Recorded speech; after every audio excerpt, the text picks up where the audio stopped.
intervention that was prompted by a meeting that I had earlier today with the Disabled Greens group.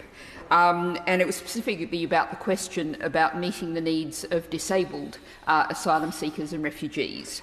And that caused me to look up the details of the UNHCR detention guidance, and specifically guidance point 9.5, which says that states may be required to make reasonable accommodation to ensure that they meet the specific needs of disabled asylum seekers.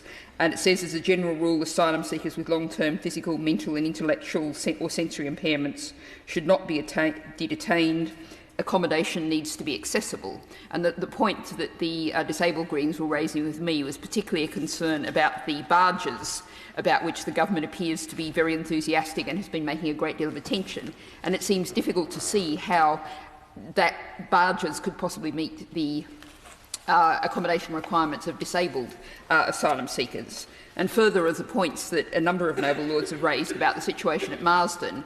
And we've referred to the historic situation, but of course we've seen the Chief Inspector of Prisons expressing great concern about what's happening there right now at this moment. And the focus has very much been on children, but if we're not able to appropriately identify and assist children, then I really wonder if we're also appropriately identifying assisting refugees who may with disabilities who may have specific needs.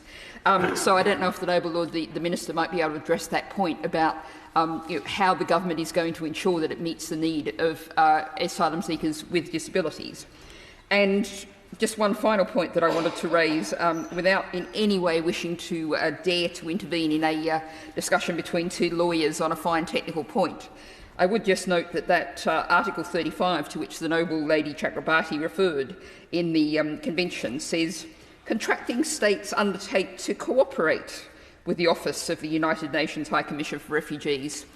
It seems to me the relationship really doesn't look much like cooperation at the moment. Well done. Well done.